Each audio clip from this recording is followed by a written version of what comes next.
Hello, and welcome back to Hello. And are you ready to Jews make them smile?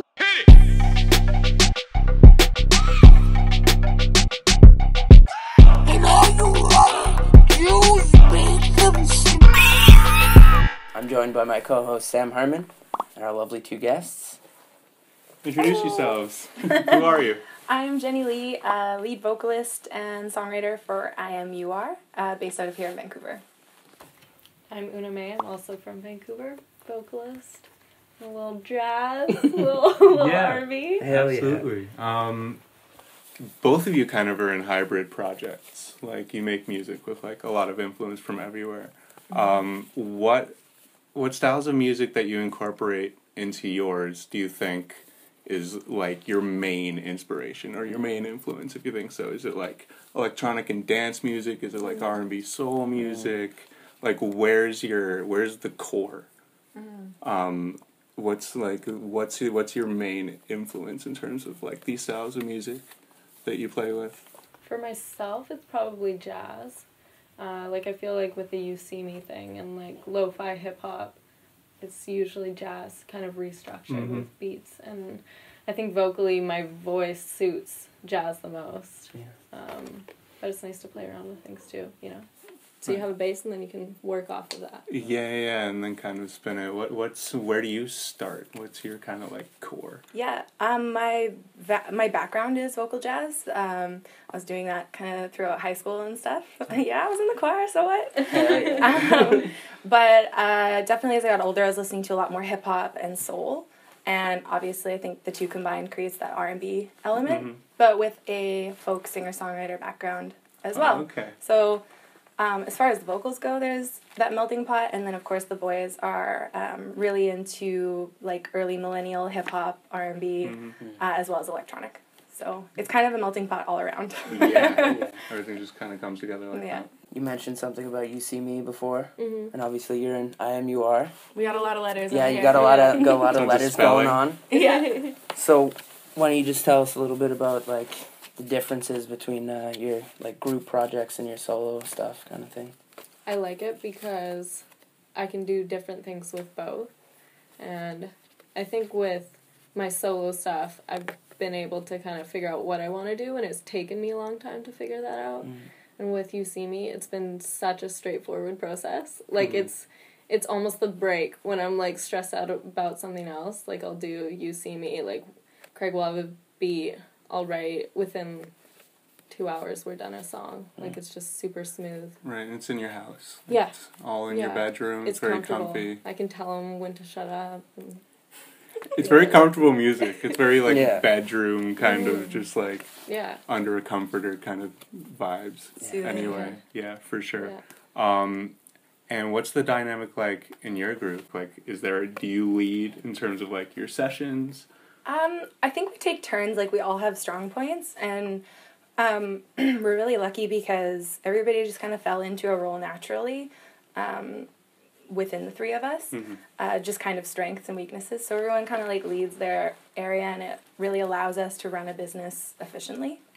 Because unfortunately, it's not just all about making music all day, every day. But the dynamics are really good. I think to have any kind of relationship in any aspect, the key thing is to make sure that your, like, values and morals are in line. So, like, we kind of got that all out on the kitchen table right away. Like, you know, what's your commitment level? Like, all these kinds of things, just so that there's no surprises 2 years in. Feel that. That's smart. Yeah, and just open communication. Like, stuff's going to come up. Not everybody's going to agree on everything all the time. Yeah. And I'm really blessed to work with two guys that are really, like, emotionally vulnerable and open to just working through things instead of, like, harboring and festering. So that's important. Shouts out to good guys. Right? Shouts out to communication. Yeah. Communication is seriously though Shout so out key. to the grown ass men. Yeah. Word. So do you break out of the group dynamic at all, just in terms of work? Like, do you write by yourself a lot? Do you do solo collaborations? Because I feel like a lot of people would hear your music and, like, try to reach out for a vocal feature, but wouldn't necessarily want to work with the group or ask to.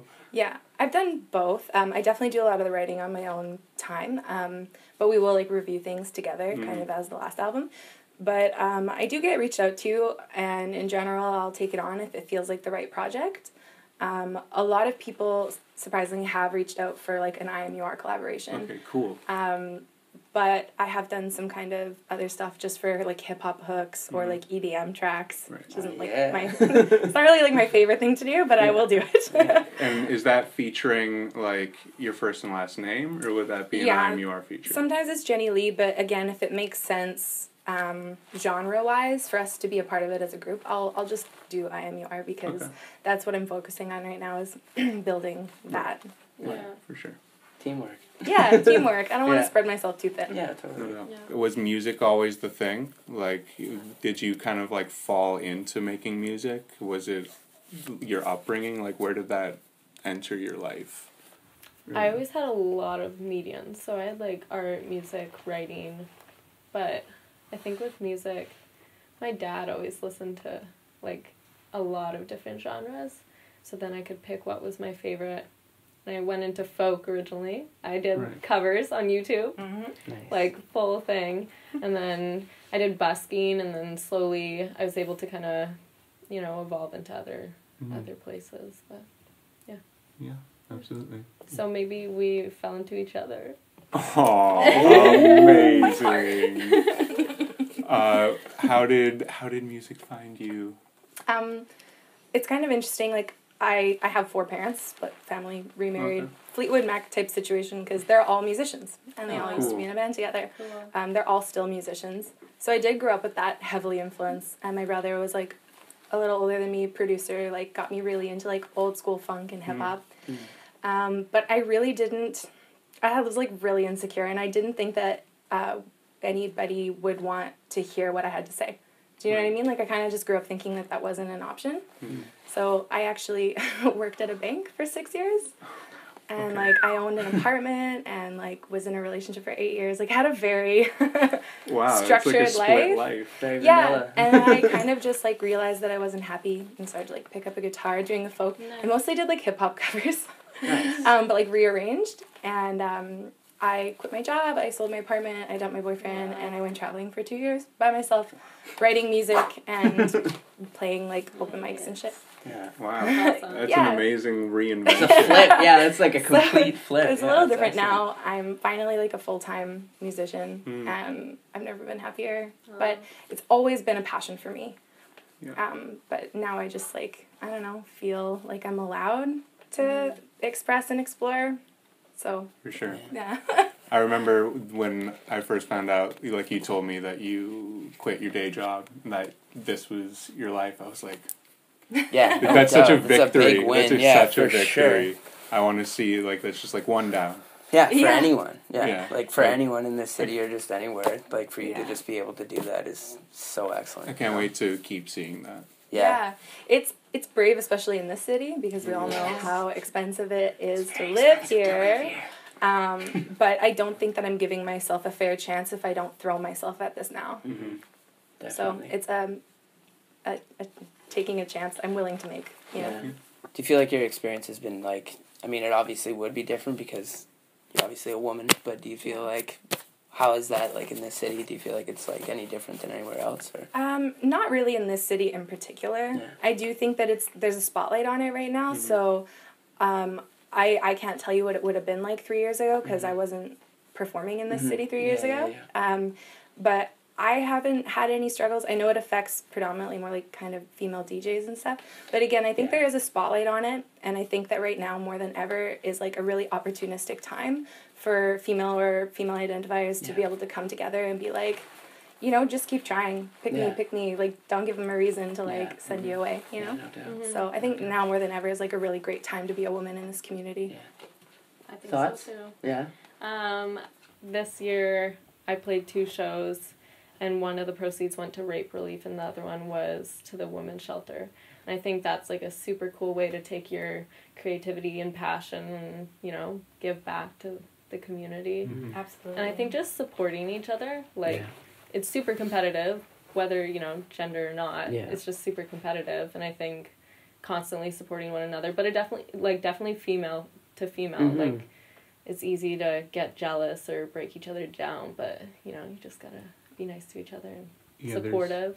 there's Everyone definitely power in just numbers. needs to be nicer to each other just for work sure. together, you know? Yeah. I gotta say, there's a lot of online community support for Vancouver females Yeah. right now, like Come On Vogue, and I don't know if you're part of that, but they'll have like monthly meetups and panel discussions, and kind of like you can rant and help each other out, but it is to try to eliminate that competitiveness and build more of a collaboration and support, because realistically, not one person is gonna come up.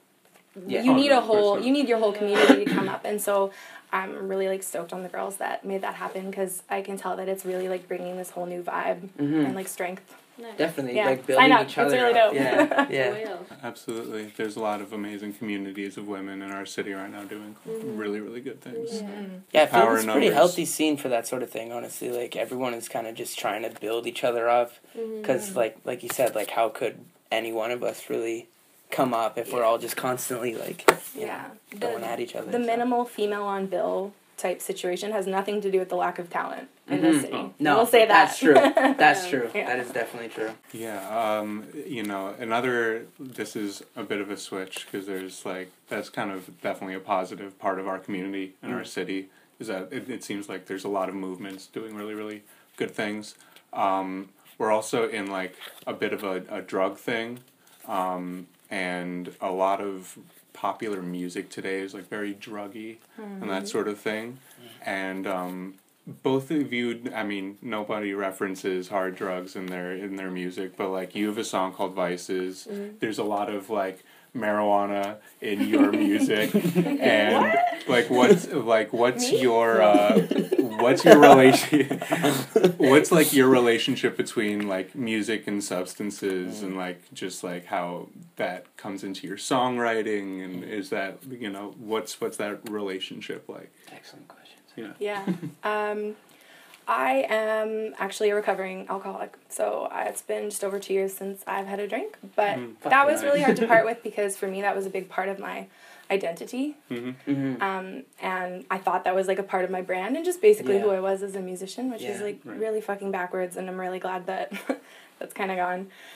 But it is huge in the community. It's hard to ignore, but musically, like, my relationship with weed is very healthy. It's definitely, like, for me, it doesn't, like, make me a creative person, but it definitely helps me become more connected and, like, in touch to my creativity. It's, like, serves as a catalyst. Right. Yeah. To kind of just, like, blurring out the distractions that we all have on the daily, and just be able to, like, sit with my thoughts and be, like, honest and vulnerable, like, pen to paper. For sure. It also obviously can help people connect as well, but, like, again, I don't want to, like, say that to, like, you know, use responsibly, everybody. No, absolutely. Yeah, definitely. But, I mean, that's the safest thing that you could probably be promoting, though. I think so. Yeah. Otherwise, like, the other stuff, I mean, I guess it's like clout in songs. For me, I don't really like fuck with that kind of stuff, but that's just, I'm also like old and weathered, and I'll stick to my weed, you know? I think for me, it's like constant internal confliction. Like, I'm just like, am I with my higher self when I'm partying, or just doing these, you know, vices, right? It's like, you just have these small moments of feeling good, but in the long run, it's not good, you know? So it's like being aware of that, and, you know, if you do it healthy, that's awesome, but if you find that it affects your life outside that, then, I don't know, picking what you want. So for me, it's just like, do I want to party? Do I want to be hungover and feel like shit? Right. Like, yeah. The answer is no. The The answer is no, unequivocally though. no. But I think as artists, we But- find ourselves kind of putting ourselves in kind of shitty situations sometimes, because, like, so Loki's album title, Comfort in Chaos, right? Like, sometimes we feel the most comfortable when we're swimming in shit, because we feel like we have then something to, like, write real about. Right. Yeah. And, But I think it's just finding that balance.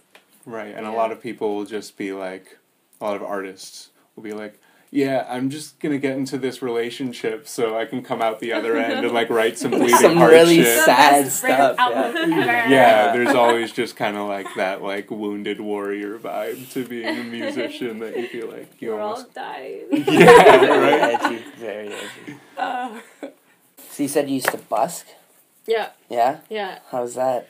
It was good. I moved to the city by myself at 17, it wasn't a super difficult adventure. I must admit I had some good fortune at the time. Okay. But, yeah, so I was in this apartment, and I was working a serving job, and I'm like, I'm gonna do it. So I just, like, I went downtown, brought the guitar, didn't have a mic, didn't have anything. I went to the art gallery mostly, or, like, just outside Georgia, like the Bay, that area. And I think I was so new to the city, it didn't matter. Like, it's like I wasn't gonna see people I knew. And I liked meeting strangers, and I had some weird people walk up to me and say really weird things, but I also had amazing times. Like, someone gave me a box of chocolates. Like, this guy went to Purdy's and just bought me some chocolates. And, like, it was cool. Just, like, looking at people while you're singing and just seeing them interact with you. Like, you don't have to speak. It's just, like, having that moment. Yeah. Wild. Yeah. How long ago was that? I feel like it's amazing you didn't just, like, pick, I don't know, some person just swoops by and gives you a career or something. It wasn't like, that you weren't long. discovered off the sidewalk? No, it was, like, How long ago was that? 2 years, not even. Oh, okay. Or, yeah, I guess 2 years now. I don't know why I stopped. I just moved to other routes, but I don't know if I would like it the same, you know? That's a come up. We should do a show on the sidewalk somewhere. Yeah. It is interesting to see how people interact, because some people like rush by on their phones, like, Oh, yeah. and then other people are like hella into it. So Yeah.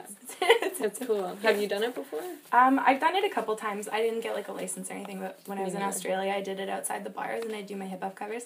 Make hella money off those drunk people. Yeah. Like, That's so for true. real. And pizza, like, yeah, you know, people want to like feed you. So. Yeah. Right. But I haven't really done it much in Vancouver. Yeah. Oh, that's amazing. What's the craziest shit that's ever happened to you at a show? Oh God, I don't even know. It's got to be something. Right? Something weird. Something gross. Something I gross. was just something like Give me something gross. No, nothing gross has ever happened. But Well. like, I don't know. I started a 6-piece hip hop cover band called Motherfucker Jones before I Am You Are. And that was fun. That was like my first time working like with a group of people, right? As opposed to like solo shit. And it was just like fun. We were a party band, so we'd just like play sold out shows in the Coots where everyone just get lit, and like we're playing all those classic R&B and hip hop songs that everyone knows the lyrics to. So basically fucking karaoke, but Yeah. I don't think it was anything crazy. We'd just Yeah. get super drunk and sing Biggie and shit. Nice. Some wholesome fun. Some wholesome fun. Have you had any, like, weird show Any things? gross stuff happen to I you? wish Yeah, I did. something I know. gross. Yeah, just Gotta give me be something something gross. gross. You know what? I've got something gross. If I can co-op this conversation, Oh, wow. I was, I was DJing with my homie Kalani, who now goes by Cal Capone, one of the best hip hop DJs in the city. Part of Crescendo One. Crescendo One. Shout out to them. We used to play dance music together. We started when we were like 15 and 16, and when we were 17, we got booked for a foam party at Red Room, like an under 19 Red Room foam party. God. And Sounds gross Yeah, already. it sounds gross. No, I know. I was there. I don't know whose decision this was, but like, you know how like at club events there's a photographer and they take pictures of everyone, then an album's uploaded online. This was like an illegal album of pictures that should not, like, they were just like minors in foam, like taking their oh my god, it was the worst. It was That like was- so horrifying. Dude, okay, there was a photograph taken of me. Do you remember that? I was skeletal. I used to party, we'll say. I used to party very heavily, and I was skeletal in that photograph. I remember that. Oh. That was that. And hell the of a kicker time. was that we did so well that they threw another one. Oh my Nice. god. They were like, we're gonna throw another foam party. Come back. I wonder who hosted that. Like, Oh, I that's don't not want to a- shout That them was definitely a I wanna vibe attach in high something school. to Was that. like a lot of like older dudes throwing like Really? yeah. Were you at Kids? I was. That's a terrible school. Sue me. I don't care. Yeah. That was a hectic vibe. That was a strange time in my life. What was high school like for you guys? Oh boy, you go first. Oh boy. What was I it don't- like? I want this it was question like a far really from- long time ago. That's what it was like. I actually really enjoyed the social aspects of high school. Okay. But I didn't really attend class that much. And doubt.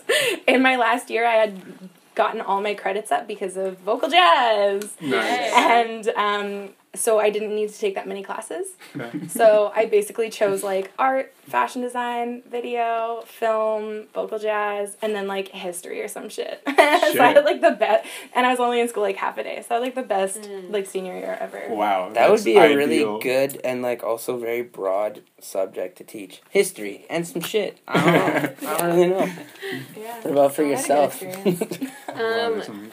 I feel like I was pretty boring, but You were? I think so. I don't know. I feel like everyone in high school was kind of boring. Like we thought we were cool. No, I was way cool. We were kind of boring. But my dad was a teacher. That was one cool thing. So he taught me. What I did called he him teach Dad in class. That would either be a really good thing or a really fucking No, awful it was thing. good. Okay. If it was my mom, sorry mom, it might be the other way around. But Disclaimer. Sorry, she won't Mom. watch this. It's fine. Did you ever get so used to calling your teacher dad that you accidentally called any of your other teachers dad? That's good. I just Dad? call you guys Dad now. Right, That's yeah. why. You have so many dads. It's amazing. Never ending. Oh, man. Yeah, okay, we're getting a little off track. What about in the next year? Can we expect any new and exciting things from either of you? I mean, I imagine we could, but... Yeah.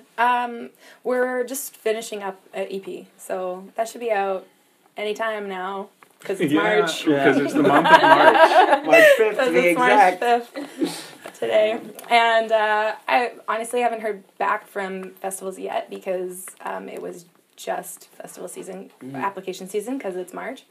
And so we'll probably be going on tour again in the summer to Nice. some extent. So that should be good. Hope you get lots of ops. I might be at South by Southwest right now. I don't know. Ooh. Wow. I don't know. She could be there right now. Be in two places at once. You would never even Because, know. of course, it is March 5th. Yeah. So, But there's... you can expect 1 to 2 projects this year from IMUR.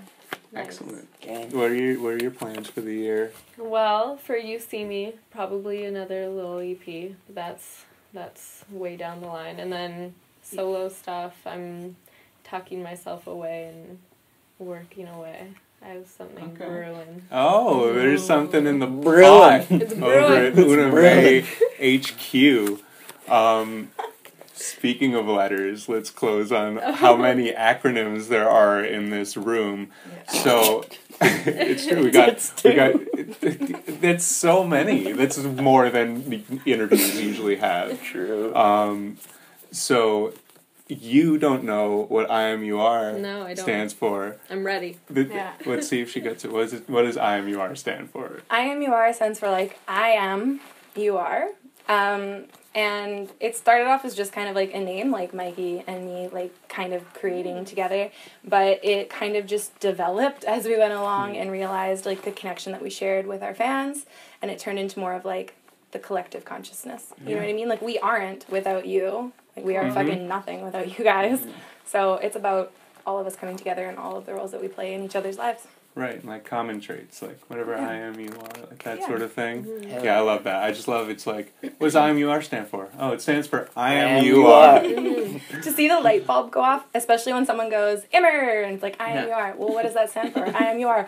Oh my god. It's a sentence. And You See Me is an acronym too, right? Yeah, and it's pretty similar as well on the basis of like connection, because it's like you see me, you see inside me kind of thing. And then U for Una and C for Craig. Oh. And me for everyone. Me. And Me. Yeah, there's like, it's such a connection between the two, like, names here. I love it. I am you are, and Yeah. you see me. We're also peaceful, woke individuals. I love it. I thought it was Diet Uncle woke. Christmas. Uncle so Christmas. I don't know. I guess on that note, we'll end it. It's been a pleasure having both of you. And you. hello. Goodbye. Hello. Goodbye. Hello. Goodbye. Just for the record, neither of them are acronyms. Yeah, I know. Well, U and C are, acronyms. We know.